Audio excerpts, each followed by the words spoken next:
Hi guys, I want to quickly check out the snapshot. The new armor trim that was added is definitely one of the better features we've gotten recently because it's sandboxy, it encourages exploring in a good way, and it finally doesn't make us look like a clone army anymore. There are 12 new template items in the game that can be found in dungeon chests, but you can also craft those once you have one template. So they allow you to personalize your armor with a unique style and unique colors. So here you can see the 11 different styles you can personalize your armor with, and there's in total 10 different colors you can choose. So here it just shows the green color, which you need emeralds for, but yeah, you can see the other colors that are possible: gold, lapis, iron, copper, quartz, amethyst, redstone, diamond, and also netherite. So it's gonna work like this. In order to get started, you need to go exploring and find those templates. For example, in the abandoned shipwreck, you can find the smithing template for the coast armor trim. In the ancient city or the end city or the stronghold, you can find a different template. So you need to go in total 11 unique structures to find all the templates. Once you found the template, you can also make copies out of it, because the template itself is used up in the process, so there's a reason why you want to have multiple of those. So the crafting recipe always involves 7 diamonds, then the template itself, and the material it's made out of. Usually you can tell by how it looks. So in case you have the coast armor trim, it's a cobblestone. And then we get 2. And you can do this over and over again. You can also use multiple diamonds at once, materials, and get as many as you have materials. In this case, I guess a diamond would be the limiting factor, so it's always going to cost you 7 diamonds in case you want to completely customize your armor. So all 4 pieces, it's going to cost you 28 diamonds. So in order to give your armor a trim, you're going to need a smithing table and 3 things. So the template, which gets put into the left slot, so the smithing table UI was also changed now. Then you need to put in the armor itself. So this can be any material except leather. So gold, chain, diamond, netherite, it's all okay. And then you need to put in the right slot either an ingot or other items to determine the color. So in case you want to make it look a bit orange, then you put it in copper. Then you can just craft it, and the template is used up in the process. So you need to make a new one. Alright, so there's in total 10 different materials for the color. While you can't put, for example, the iron trim on an iron armor or gold trim on a gold armor. There's actually one exception. You can put netherite trim on a diamond armor and then upgrade it to netherite. But I think there's a bug that will be fixed as well. Let's check out the different trims in detail now. Here's, for example, the sentry armor trim that you can find in a pillager outpost. There's actually different chances how likely it is that there is a template in a loot chest. So here we got a 20% chance if you open a chest at a pillager outpost that you're gonna find the sentry armor trim. So it looks like this. And the base material to craft more would be the cobble. So in general, the crafting materials are not super expensive. Those are really common materials, so definitely nothing to worry about. It's really the 7 diamonds that make this expensive. Okay, so next one is the pyramid drop. You can find with 11.1% chance to find the dune armor trim there. They also look a little bit different from the back. Yeah, let's just take out the front here. You need some sandstone. We've already had the coast armor trim you can find in a shipwreck. Also the 11.1% chance. Jungle temple is the wild armor trim for 20% chance. You actually need mossy cobblestone. Next one is the tide armor trim. You can find it in the ocean monument.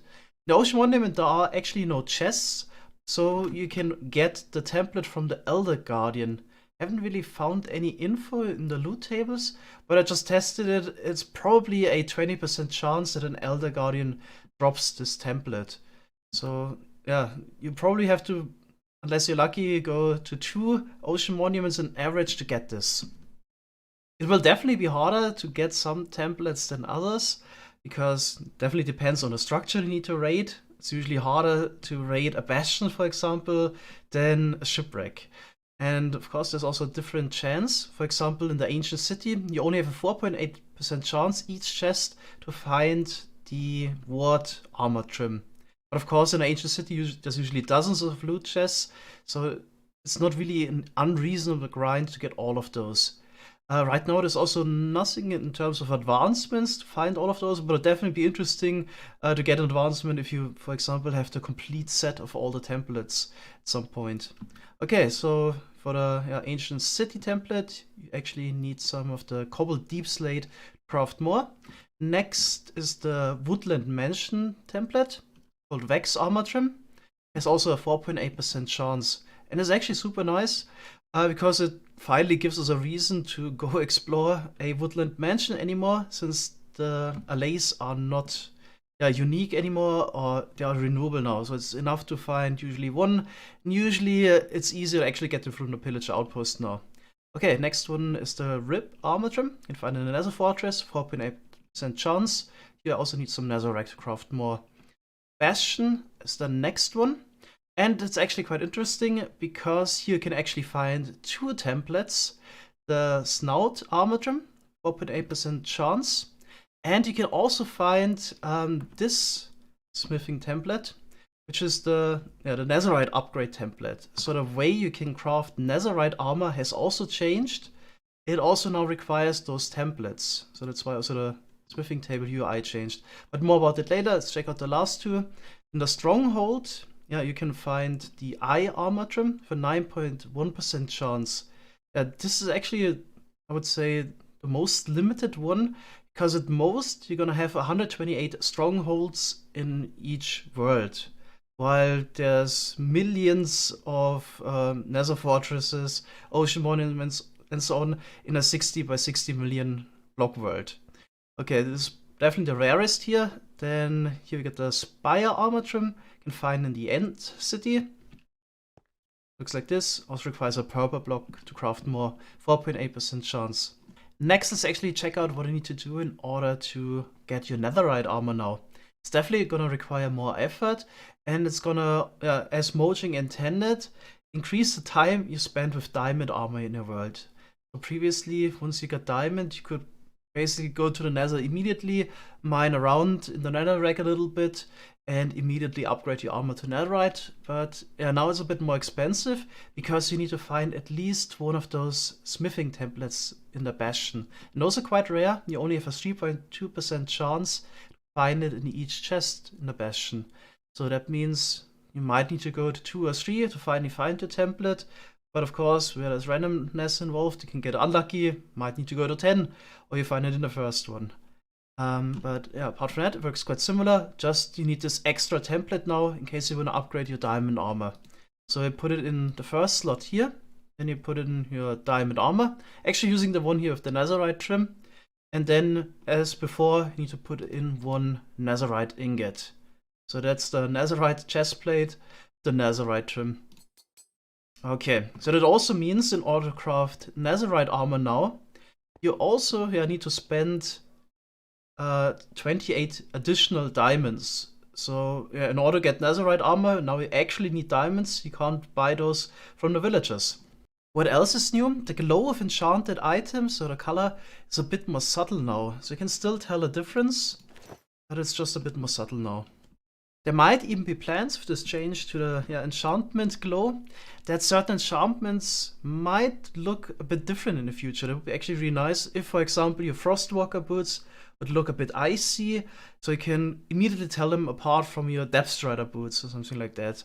Not really in case of the armor. If your Silk Touch tool would look a bit different from your Fortune tool, that would also be super nice, so you can select it at a glance without having to read the text. I think that would also be cool. Just to make it clear, the armor trim is purely aesthetic, so there's really no benefits of doing it. It just looks different, so it's completely optional. No one forces you to go mine diamonds, unless you want this. So, for example, if you give your armor a gold trim right now, it doesn't protect you from the piglins. It's purely aesthetic right now. Overall, I think this is one of the best new features we've gotten in a snapshot recently. So people are really hyped about this. There was so much activity in the Cycraft Discord talking about this. And I think just in overall, this is a really cool feature. And also the implementation of it is perfect. There's hardly anything I can criticize about it. I think it's also really great that we can customize our armor now and not look like a clone army anymore. For example, if you look at a Cycraft server tour, where everyone was wearing the identical armor, it's kind of hard to tell people apart, but now there's almost endless combinations that give people a unique look. So in total, there is like 9 different colors you can put on an armor and 11 different combinations. So you could have, just with the Netherite, already have 99 different helmets that you can combine with 99 different chest plates and so on. So there's almost 100 million combinations just with the Netherite armor alone. It's also really nice that, apart from the early game maybe, there's finally a use for diamonds again. So right now you would buy your diamond tools, weapons and armor from the villagers, and then upgrade it with enchantments you can also buy from the villagers. So there wasn't even a real reason to even craft an enchantment table anymore. So the only reason why I would ever spend a diamond on a crafting recipe, at least for me, was to make a jukebox. It was pretty much it, in order to maybe do some allay duping. But this was 1 diamond you have to spend once. What are you gonna do with all your diamonds? So now you finally have a use for those again, and it's also not too expensive. So in order to get full Netherite armor with armor trimming, you would need to spend like 56 diamonds in total, which is still quite affordable. So this is, once you have fortune tools, usually half an hour of dedicated mining for diamonds. I think that's still reasonable, not too hard.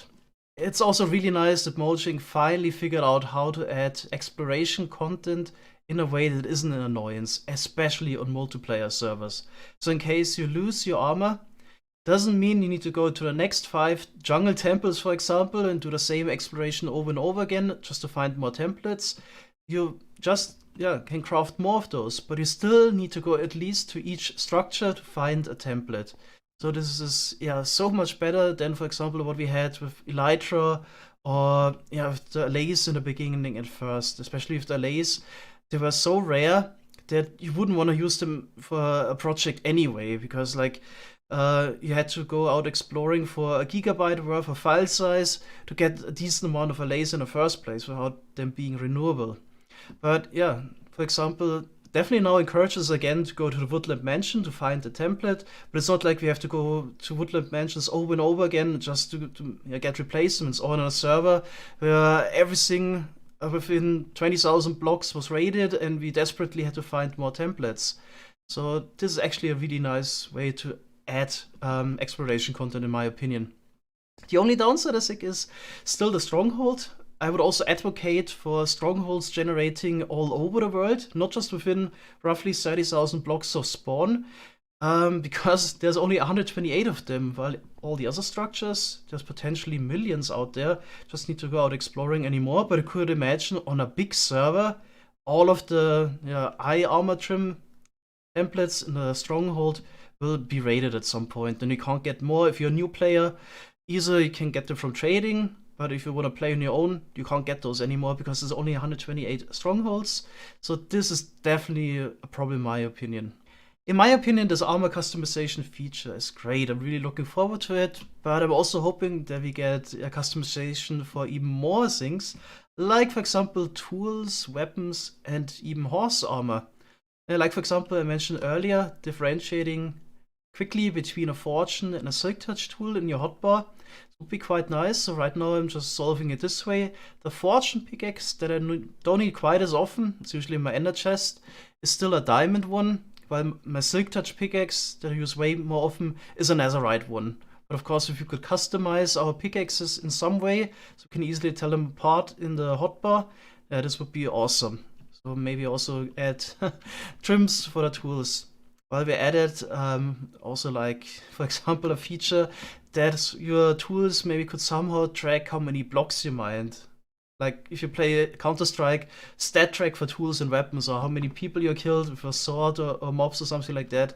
That would also be super nice if you had something like that. But anyway, so there's definitely a lot of ideas. I think this is really a great step in the right direction here. The armor trimming, definitely something I'm looking forward to. Let me also know what you think about this in the comments. Thanks guys for watching, and see you next time. Bye bye.